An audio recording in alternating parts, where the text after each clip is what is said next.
She threw my mother's china at the wall because I bought the wrong brand of sparkling water.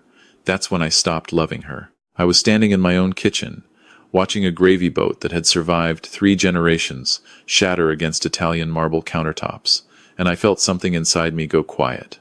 Not angry, not sad, just done. 6 months later, the divorce papers were signed. I was on a ferry crossing the Salish Sea to Vancouver Island. She remarried within the year. A charity gala. Black tie. Everyone important was there. Then someone asked a question that made her new husband's empire crumble live in front of 300 people. She called me, screaming at 2 in the morning. I was 4,000 kilometers away, finally sleeping through the night. My name is Harold Whitmore. I'm 62 years old. And 18 months ago, I did something most men my age only dream about during their morning commute on the GO train. I divorced my wife after 30 years of marriage, sold my partnership in a financial advisory firm, and moved to a small cottage in Victoria, British Columbia. No dramatic confrontation, no shouting match in the driveway of our Rosedale home, just the papers on the kitchen island, my house keys beside them, and a note that said, "Everything is yours." I've gone. I was a chartered accountant for 35 years. Built a practice from nothing, helped wealthy Torontonians manage their money, plan their estates, navigate the complexities of Canadian tax law. Good income, respected in the community, a beautiful home that my wife, Margaret, decorated like it was going to be photographed for a magazine at any moment. From the outside, we looked perfect. From the inside, I was suffocating. Margaret worked as an interior designer, high-end clients, the kind of people who spent more on a single room than most Canadians earn in a year. And somewhere along the way, she started believing our life should match the lifestyle she was selling. Nothing was ever enough. The Muskoka cottage wasn't on the right lake. The car wasn't the right German brand. The neighborhood wasn't quite prestigious enough, even though we lived in one of the most expensive postal codes in the country. I stopped arguing around year 23, started sleeping in my home office around year 27. By year 30, I realized I was living with a stranger who happened to share my last name and my mortgage. We had 2 children. Rebecca is 29 now. She works as an investigative journalist for a major newspaper in Vancouver. Sharp as a tack. Inherited my skepticism and her mother's determination. She saw through Margaret's performance years before I found the courage to leave. Then there was Thomas, 26, associate at a corporate law firm in Calgary. Bright kid, but he bought his mother's version of reality completely. Thought I was the problem. Cold, distant, emotionally unavailable. Everything, Margaret said, coming out of his mouth like a recording. The heart attack happened 4 months before I left. A mild one. The kind that doesn't kill you but whispers in your ear that the next one might. My cardiologist said the word stress 11 times in a single appointment. I drove home that evening, watched Margaret screaming at a contractor about the wrong shade of white for the guest bathroom ceiling, and realized something with perfect clarity. I could die in this house, and she would only notice if my body was blocking her path to the wine cellar. So I started planning. Quietly, methodically, the way you plan any important business decision. 6 months of careful restructuring. My assets went into a family trust with Rebecca as the administrator. The house, the cottage, the cars, the furniture, all of it went to Margaret, along with the debts that secured them. I made sure everything was legal. Above board, just strategically arranged. The morning I left, Toronto was still dark. February cold. I took a taxi to Pearson Airport, walked through security, and didn't look back. By the time Margaret woke up and found my note, I was somewhere over Manitoba, drinking terrible airplane coffee and feeling something I hadn't felt in decades. Peace. Now I wake up to the sound of seagulls and the smell of salt air. I drink coffee that actually tastes like something. I walk along the harbor, watching the float planes come and go. I paint badly. I kayak when the weather cooperates. I learned enough about local history to bore anyone who will listen. I hadn't spoken to Margaret since I left. Hadn't checked her social media.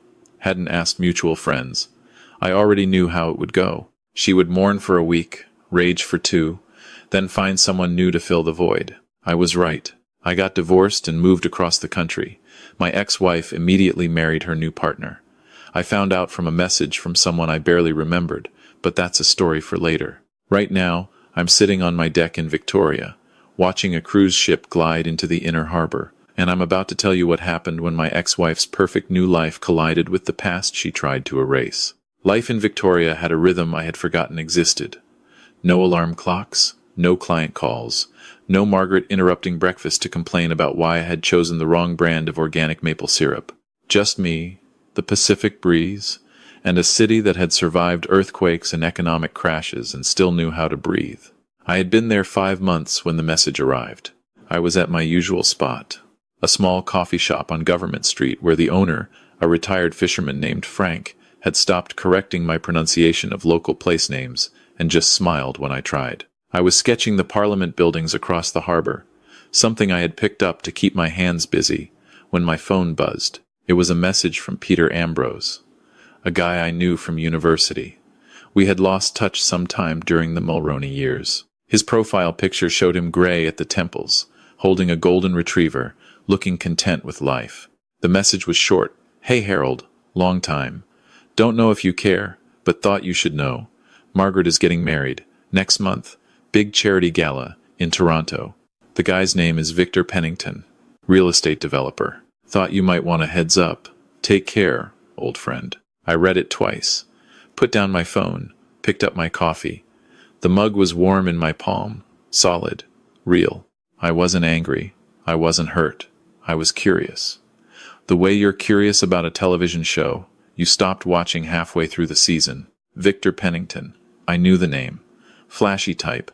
Always showed up at charity events with expensive suits that looked like they were trying too hard. Drove a different luxury car every quarter like he had a personal showroom. He had flirted with Margaret at a hospital fundraiser 3 years ago. I remembered because she laughed too loudly at his jokes. The kind of laugh that needed to be noticed. I opened my laptop. Her Instagram was public. Of course it was. Margaret lived for visibility. The feed was exactly what I expected. Engagement photos that looked like they cost a fortune. Her in white, him in navy, both holding champagne glasses against a sunset that had definitely been edited. The captions were poetry written by someone who had never actually read poetry. When you know, you know. Finally found my forever. Some people are worth waiting for. I scrolled through the comments. Friends congratulating her. Clients flattering her. A few brave souls asking variations of what happened to Harold. Those comments had been deleted, but the gaps in the numbering gave them away. Then I saw the event details. The Margaret and Victor Pennington Foundation launch gala. The Royal York Hotel. Black tie. 300 guests. A celebration of their union and their new charitable foundation dedicated to supporting the arts. Something clicked in my brain, cold and precise. I closed Instagram and opened my files. It took 10 minutes to find what I was looking for, buried in a folder labeled Old Clients. There it was. A due diligence report from 12 years ago when I had been asked to review a potential investment opportunity. Victor Pennington's first major development project. The numbers hadn't added up then. Too much expansion, not enough revenue. I had advised my client to pass. I leaned back in my chair. Frank appeared with more coffee. I thanked him in my terrible attempt at the local accent. He laughed and patted my shoulder. The gala was in 4 weeks. Margaret was marrying Victor Pennington in front of 300 of Toronto's most influential people. And she had just made it public. Location, guest list, hashtag, everything. I opened my contacts. Found a number I hadn't used in years. Douglas Chen had run a high-end catering company in Toronto before retiring to Kelowna.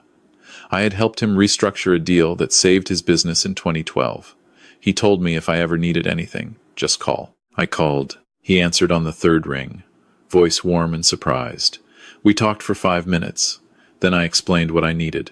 Nothing dramatic, just a small favor. Adding a name to the vendor list. A guest with a clean record. A legitimate reason to be there. Douglas was quiet for a moment. Then he gave a low, understanding laugh. You know something, Harold? He said. I think I can help you with that. Consider it done. I thanked him, hung up, and finished my coffee. The sun was setting over the inner harbor, painting everything gold and orange. I wasn't going to the gala. I didn't need to. But I was going to make sure it was memorable. Rebecca called me 2 days after my conversation with Douglas. It was early morning in Victoria, which meant late night in Vancouver. She never called without reason. My daughter inherited my tendency to be economical with words. Dad, she said when I answered. No greeting. I saw Mom's Instagram. The gala. Victor Pennington. You know about this? I stepped out onto my deck. The harbor was quiet. A lone kayaker was making their way toward the breakwater. I know. And? Are you okay? Her voice softened slightly, the way it always did when she was trying to read between my lines. I'm fine, sweetheart. Better than fine. Your mother's choices don't concern me anymore. Silence on the other end. Thomas is going. She finally said. He's going to be in the wedding party. Victor asked him personally. Mom made it sound like a great honor. Families blending, new beginnings. Thomas bought it completely. That made me pause. I set down my coffee cup. He's what? Victor asked him to give a speech. Some kind of testimonial about new role models and father figures. Thomas thinks it proves that Mom has moved on and found something better. I closed my eyes. My son. 26 years old. Smart enough to analyze contract law, but blind to his mother's manipulations. What about you? I got an invitation. Very formal. Very Margaret. I sent my regrets, told her I had a deadline. She paused. Dad, I've been digging. Victor Pennington's companies. Something's wrong. The financials are clean on the surface, but the pattern is off. I've seen this before when I investigated that Ponzi scheme last year. This was why Rebecca was the best investigative journalist in Vancouver. She saw patterns where others saw noise. What did you find? Nothing concrete yet. But his expansion timeline doesn't match his revenue reports. He's opened 4 new developments in 2 years. That requires significant capital. His credit lines are maxed. I think he's been using new investor money to pay old investor debts. Classic pyramid structure. How long until it collapses? 4 months, maybe 5. There's a lawsuit pending too. A former partner alleging fraud. It's being kept quiet, but I found the court filings. I watched the harbor. A cargo ship was heading out toward the open Pacific, slow and deliberate. Does your mother know? Of course not. She sees the cars, the properties, the lifestyle. She never looks under the hood. Rebecca's voice got harder. Dad, Thomas is wrapped up in this. If Victor goes down publicly, it's going to spread to everyone associated with him. Thomas's law firm won't like having their junior associate connected to a fraud case. This could damage his career before it even starts. What are you thinking? I'm thinking, she said slowly, that someone should make sure the right information surfaces at the right time. Before Thomas gets in any deeper. I smiled. My daughter, 29 years old and already thinking 3 moves ahead. You know I can't be involved in anything that looks like sabotage. I know. But you also taught me that the truth doesn't need help. It just needs timing. She paused. I'm flying to Toronto. Told Mom I changed my mind and want to support her new beginning. Rebecca. Dad, Thomas is my brother. He's being an idiot, but he's my idiot. If this gala is going to be memorable, I want to make sure he sees what's really happening before it's too late. I was quiet for a moment. Be careful. I always am. I could hear the smile in her voice. Oh, and Dad? That favor you asked Douglas Chen about, the caterer. How did you? I'm an investigative journalist. It's literally my job. I saw the guest list. Maxwell Bennett, +1. Very subtle. She laughed. I like it. Classic. Elegant. I have no idea what you're talking about. Of course you don't. Love you, Dad. Love you too, sweetheart. After she hung up, I sat on my deck for a long time. The kayaker had reached the breakwater and was resting, paddle across their lap. The sun climbed higher. My daughter was going to her mother's gala. Not to celebrate, but to document. And somewhere in Toronto, a man named Maxwell Bennett was about to become the most important guest that nobody remembered inviting. Thomas called 3 days before the gala. I almost didn't answer. We hadn't spoken since I left. He had sent a brief, cold email saying he was disappointed in how I had handled things. No questions, no curiosity about my side, just judgment wrapped in Margaret's talking points. But I answered, Dad. His voice was stiff, formal, the voice he probably used with difficult clients. Thomas. A silence stretched between us like a chasm. I'm calling because I think you should know, he finally said. I'm giving a speech at Mom's gala. Victor asked me personally. Rebecca mentioned. He sounded surprised. She's coming too. Changed her mind at the last minute. I thought maybe you had something to do with that. I had nothing to do with it. Your sister makes her own decisions. More silence. Then, Victor's a good man, Dad. Successful. Treats Mom well. He's everything she deserves. The words hung in the air. Everything she deserves. Everything I wasn't. I swallowed my first response and chose my words carefully. I'm glad your mother is happy. Are you? Really? The challenge in his voice was clear. Because it seems like you just gave up, abandoned everything. Walked away like none of us mattered. I stood up and started pacing. I walked away from a marriage that was killing me, Thomas. Not from you or your sister.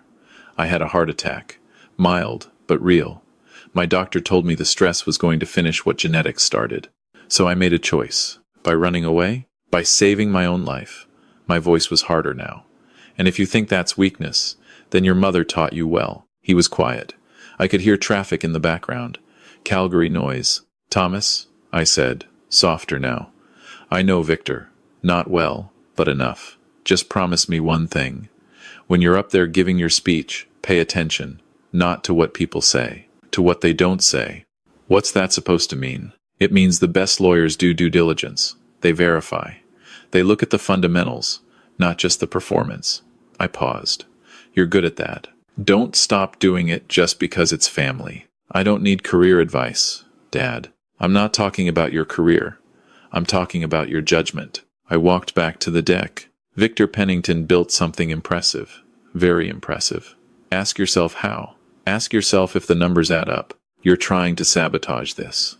I'm trying to protect you. What's the difference? From being collateral damage when the performance doesn't match reality. Thomas was quiet for a long moment.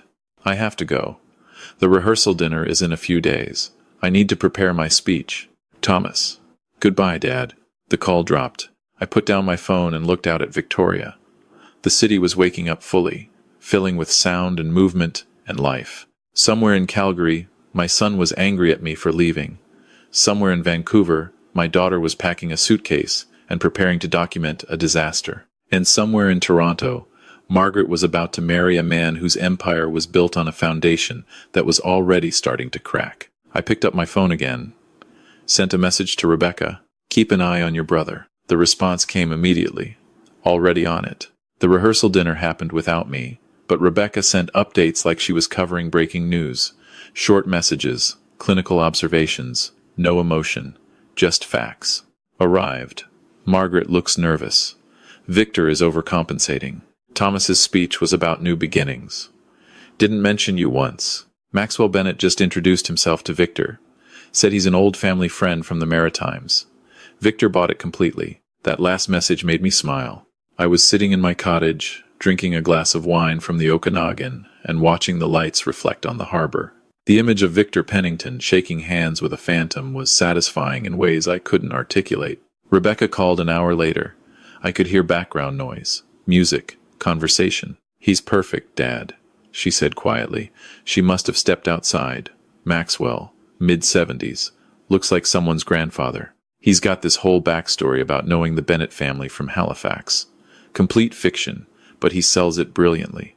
I don't know anyone named Maxwell Bennett, I said carefully. She laughed. Of course you don't. Anyway, Victor introduced him to Mom. She looked confused for about 3 seconds, then just smiled and played along. You know how she is. Never admits she doesn't know something. How's your brother? The pause told me everything. He's fully committed, Dad. He gave a speech about how Victor represents everything a real man should be. Successful, confident, committed.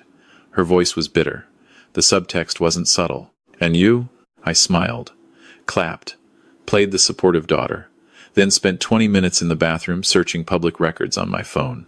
She paused. Victor's main development company filed for an extension on their quarterly reports. That's never a good sign. His primary lender reduced his credit limit last month, and there's a former partner about to file a civil lawsuit for fraud. I straightened up. When? The lawsuit filing date is 2 weeks after the gala, but the preliminary documents are already circulating in legal circles. She exhaled sharply. If Thomas's law firm finds out about this before the gala, they might start questioning his judgment. Does Margaret know anything? You're joking, right? She's too busy planning the seating chart for the foundation launch. She has a color-coded timeline for when people should cry during her speech. I saw the document. I could picture it perfectly. Margaret turning her wedding into a production. Every moment staged for maximum impact. And Maxwell? What's his role in all this? He's giving a toast tomorrow. During the gala, he asked specifically for a speaking slot, said something about honoring old friendships and new beginnings. Rebecca paused. The event coordinator loved it. Mom approved without question. Victor thinks it's a nice gesture. Traditional, elegant. Her voice shifted, more serious. Dad, what exactly did you tell Maxwell to say? I didn't tell him anything specific, just suggested that he speak from the heart. About truth, about foundations, about making sure what looks solid actually is solid. That's wonderfully vague. I learned from the best corporate lawyers. She was quiet for a moment. Thomas is sharing a hotel room with one of Victor's business partners, a guy named Craig, investment banker type. I overheard them talking about a deal that fell through last month. Victor needed capital fast. Craig said something about creative accounting. Did Thomas react? He laughed. Said all successful people push boundaries. That's what separates winners from employees. Her voice turned bitter. Mom taught him well. Just keep an eye on him tomorrow. When things get interesting. Define interesting. I think you'll know when you see it. After I hung up, I stepped out onto my deck. Victoria was settling into its evening rhythm. Somewhere across the country, my daughter was preparing to watch her mother's perfect day unravel. And somewhere in a Toronto hotel, a man named Maxwell Bennett was preparing to say things that needed to be said. I slept well that night. Better than I had in years. The gala was magnificent. Rebecca sent photos. Margaret in a designer gown that probably cost more than my first car. Victor in a custom tuxedo, looking like he had stepped out of a luxury lifestyle advertisement. The Royal York Ballroom draped in white and gold. Everything perfect.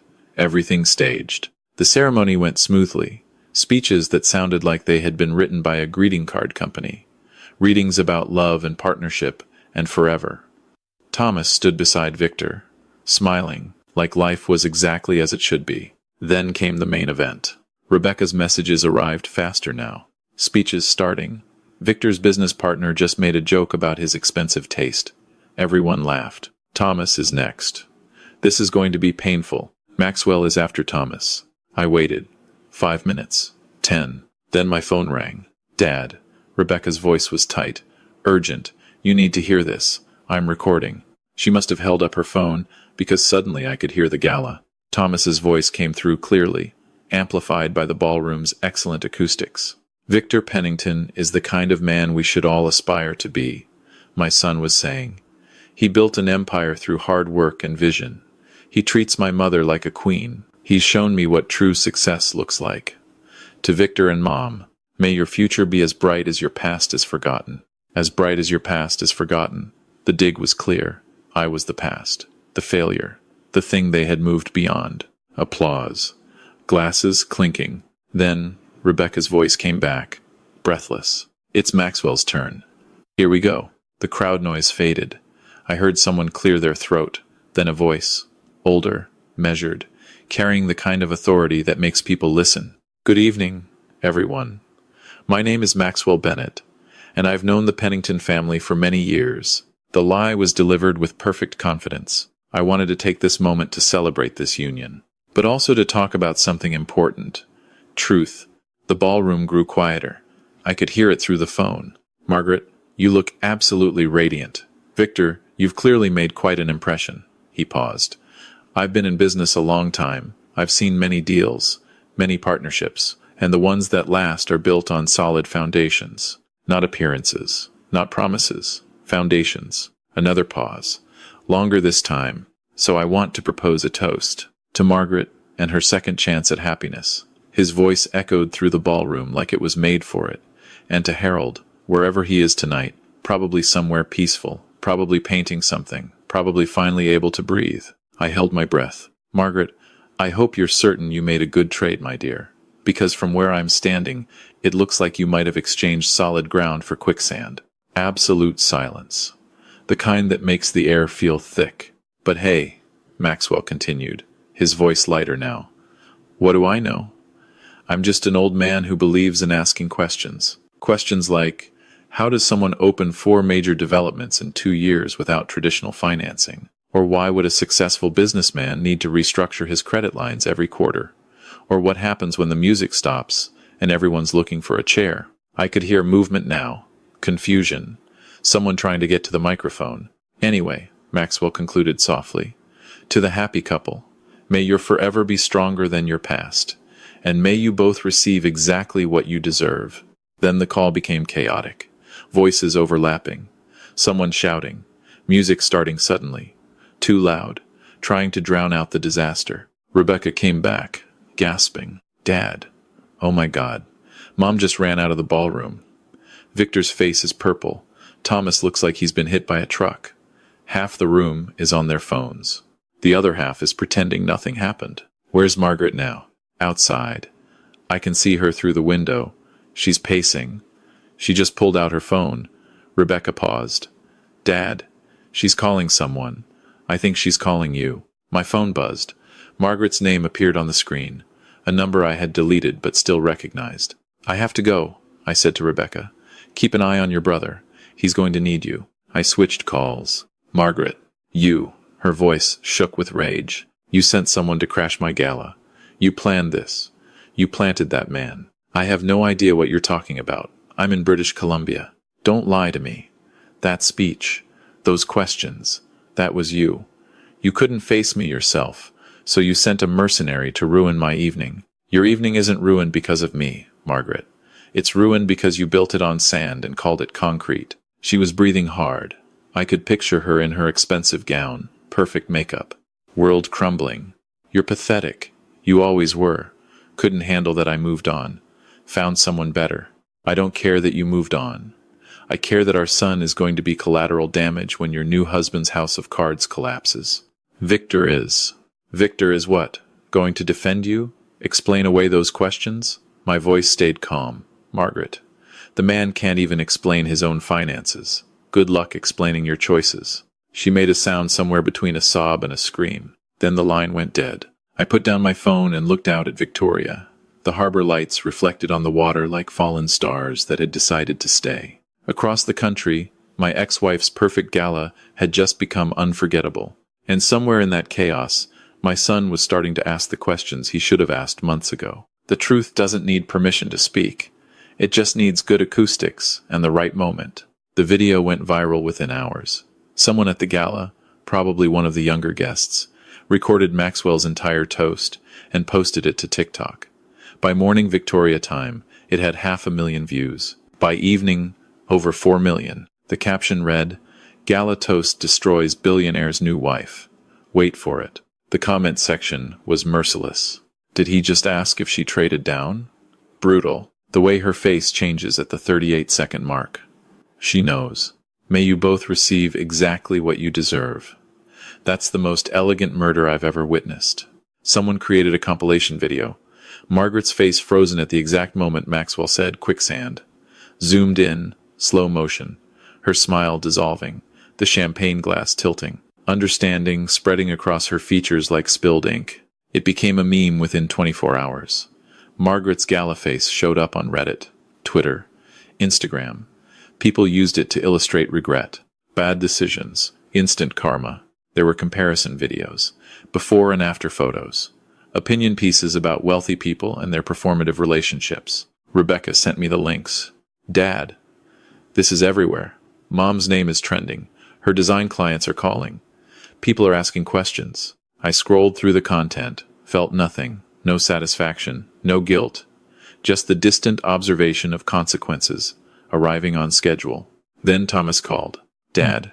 His voice was different, lower. "I'm listening. Victor's companies are being audited.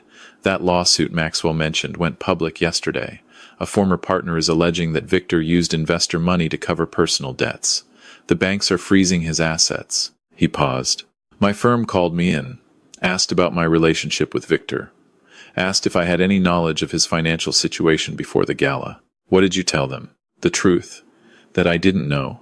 That I should have asked questions, but didn't." His voice faltered slightly. "They're putting me on administrative leave while they investigate. They said my judgment has been compromised." I closed my eyes.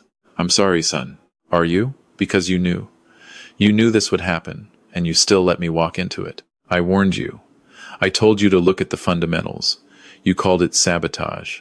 You could have told me the truth directly, instead of playing games with planted guests and cryptic warnings. Would you have listened? If I had called and said Victor Pennington is a fraud, would you have believed me, or would you have defended your mother and called me bitter? A long, heavy silence. I don't know, he finally said. Maybe you're right. Maybe I wouldn't have listened. He exhaled, shaky. Rebecca's been helping me. She pulled all the public records, showed me everything. The lawsuits, the foreclosures, the pattern of fraud going back 3 years. It was all there. I just didn't want to see it. Your mother has that effect on people. She makes you want to believe her version of reality. She's not speaking to me, Thomas said quietly. I tried calling her, asked if she knew about Victor's problems. She said I was betraying her, choosing your side. Then she hung up. I'm sorry. The videos are everywhere, Dad. Everyone's seen them. People from work, friends, everyone. They're all asking if that's my mother. If I knew the gala was going to fall apart. He laughed bitterly. Cutting. I was the one giving a speech about my role model. That's in a video too. Those aged poorly compilations. I wanted to tell him everything would be fine. That he would recover. But Thomas was 26 and learning a hard truth. Some mistakes follow you. Some consequences don't care about intentions. Rebecca is staying with me for a few days, he said. She's trying to help me figure out next steps. She said you taught her to verify everything. To never trust appearances. She's a good sister. She is. He was quiet. Dad, I was wrong. About you. About why you left. I thought you were weak. But you weren't. You just saw what I couldn't see, and you got out before it destroyed you. It almost did destroy me. I had a heart attack, Thomas. Mild, but real. Your mother's chaos was killing me slowly. I left to survive. I understand that now. I'm sorry I didn't understand before. We talked for another 20 minutes. He asked about Victoria, about my painting, whether I was happy. I told him the truth, that I was. That leaving had been the hardest and best decision I had ever made. When I hung up, I stood on my deck watching the fishing boats return to harbor. The sun was setting, painting everything gold. My son had called me Dad again, had apologized, had seen past his mother's performance to the truth behind it. Across the country, Margaret's perfect gala had gone viral for all the wrong reasons. Victor's empire was crumbling in real time, and my son was learning that sometimes the strongest thing you can do is walk away from people who can't see you clearly. I poured a glass of wine and raised it toward the ocean. To the truth, I said aloud, and to the courage to face it. Victor Pennington's companies filed for bankruptcy 3 weeks after the gala. The lawsuit became public record. Investor fraud, embezzlement, creative accounting that made certain American corporate scandals look amateur. The media coverage was extensive. Margaret's name was in every article. Wife of disgraced real estate developer Victor Pennington, interior designer married to fraud suspect. Her firm quietly asked her to take a leave of absence. Client calls dropped 70% in a week. Rebecca sent me the court documents. I read them while eating breakfast on my deck. The condo Victor and Margaret had bought together was already triple mortgaged. The cars were leased at rates that suggested desperation. The joint accounts had been emptied by creditors within 48 hours of the bankruptcy filing. Everything Margaret thought she had gained by marrying Victor vanished faster than it appeared. My phone rang. Rebecca, Dad. You need to hear this. I just talked to Mom. Her voice was tight, controlled. She's being sued. Victor's creditors discovered that she received gifts and transfers during their brief marriage. They're alleging she had knowledge of the fraud, that she benefited from stolen investor money. Did she know? She swears she didn't. But Dad, the evidence is damaging. Victor bought her a car 2 weeks before the wedding. $40,000 cash. From an account funded by investor capital. Rebecca paused. Legally, she's liable. How much are they claiming? $320,000, plus legal fees. I exhaled slowly. She doesn't have that money. The house I left her. Remember all those refinancing arrangements I made before I left? The ones she didn't know about? Yes. The house is worth less than the debt. She can't sell it without taking a loss. Can't borrow against it. She's trapped. And Victor? Victor disappeared. Literally. His lawyers can't find him. There's speculation he fled to a country without extradition. Panama, maybe. Or Costa Rica. She gave a short, sharp laugh. Mom married him 6 months ago. Now she's alone with his debts and a viral video that shows up every time someone searches her name. Has she asked you for help? Help? Rebecca's voice was incredulous. She called Thomas first. He told her he was dealing with his own career crisis because of his connection to Victor. Then she called me, asked if I could lend her money. What did you say? I said no. How did she react? Exactly how you'd expect, said I was heartless. That family helps family. That she raised me better than this. Rebecca's voice hardened. I told her she raised me to verify facts before making decisions, and that she should have verified Victor before marrying him.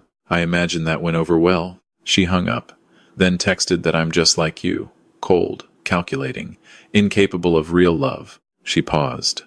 I took it as a compliment. I smiled, despite myself. How's your brother? Better. His firm took him off administrative leave after 2 weeks. They reviewed everything and concluded he had no knowledge of Victor's fraud. But Dad, his reputation took a hit. He's been transferred to a smaller department. Less client contact. Less visibility. It's going to take years to rebuild trust. He'll manage. He's smart, resilient. He is. And he's learning. She was quiet for a moment. He called me last night, said he's reassessing his old assumptions about you and Mom, reevaluating everything. Said he couldn't believe how blind he was. We all see what we want to see, until we can't anymore. Rebecca was silent for a moment. There's one more thing. The viral video. It's being used in business schools, as a case study, about due diligence failures, about not letting personal relationships cloud professional judgment. She paused. Mom's gala is literally being taught as an example of what happens when you prioritize image over substance. That's unfortunate. Is it? Because I think it's justice. She spent decades building her life on appearances. Now everyone can see what happens when the foundation isn't solid. We talked for another hour. She told me about a new investigation she was working on. Corporate fraud at a tech startup. Award-winning work. She called it searching for gaps between what people claim and what they can prove. You taught me that, she said. You and your quiet exit. You didn't make noise. Didn't threaten. Didn't fight. You just protected yourself. Documented everything. And left. That's real strength. After I hung up, I sat watching the Salish Sea. A cargo ship was heading toward the open Pacific. Slow, steady, deliberate. Margaret had lost everything she gained from me. Victor had vanished. Her career was damaged, her reputation destroyed, her finances in ruins, and she had done it all herself. By choosing flash over foundation, I didn't feel victorious. I felt tired and grateful. Grateful I had left when I did. Grateful my heart attack had been a warning instead of an ending. Grateful for the quiet life I had built on solid ground. My phone buzzed. A message from Thomas. Starting therapy next week. Rebecca recommended someone. I think I need to understand why I defended Mom for so long. Why I couldn't see what was right in front of me. Thanks for trying to warn me. Even when I wouldn't listen, I typed back, proud of you, son.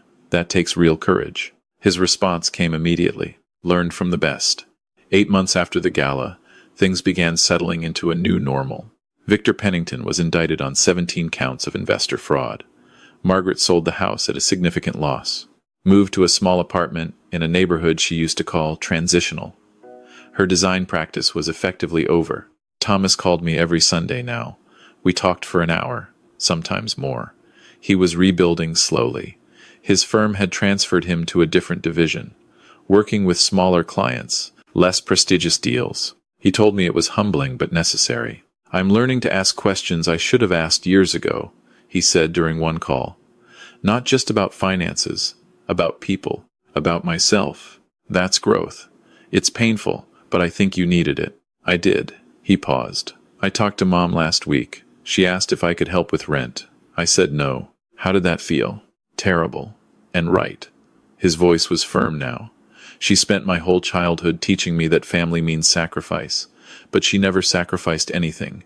She just expected everyone else to carry her weight. You're learning about boundaries. That's important. Rebecca's been helping me with that.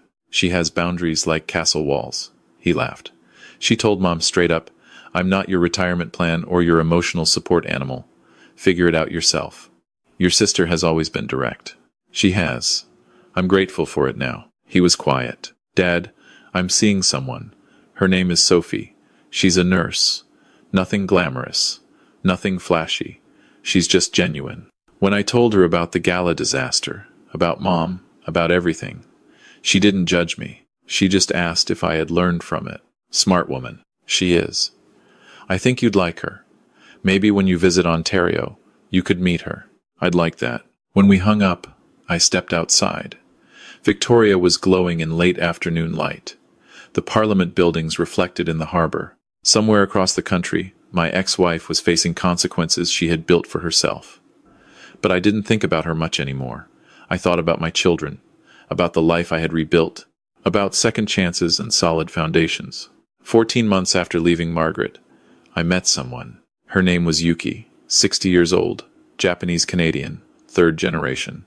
She owned a small tea shop in Chinatown, just up the hill from the harbor. We met when I wandered in looking for something to warm me on a rainy afternoon. She recommended a type of green tea I had never heard of. "You live here now," she said in perfect English, with just a trace of an accent. "You should understand what this place has to offer." We started having tea together, then dinners, then long walks through Beacon Hill Park where she knew every tree by name and season. She didn't know anything about my past, didn't search my name online, didn't ask probing questions, just accepted me as I was in the present. "You seem like someone who has been through something difficult," she said one evening. "But you came through it. That's what matters." Yuki was a widow. Her husband had passed 5 years earlier. Cancer. She understood loss and rebuilding. We compared notes like architects discussing foundations.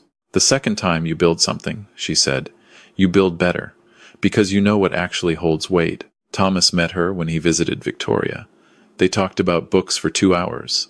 At dinner that night, he pulled me aside. "She's wonderful, Dad. Completely different from Mom.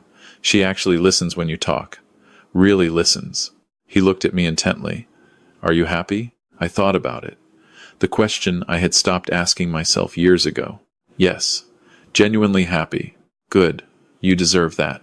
Rebecca came 2 weeks later. She and Yuki connected immediately over their shared directness. No performance. No pretense. Just two women who valued substance over appearance. "She's a treasure," Rebecca told me. "Don't mess this up." "I'll try not to." "I mean it, Dad. You have something real here. Something Mom never gave you." Actual partnership. 3 months later, Thomas called with news. He had been promoted.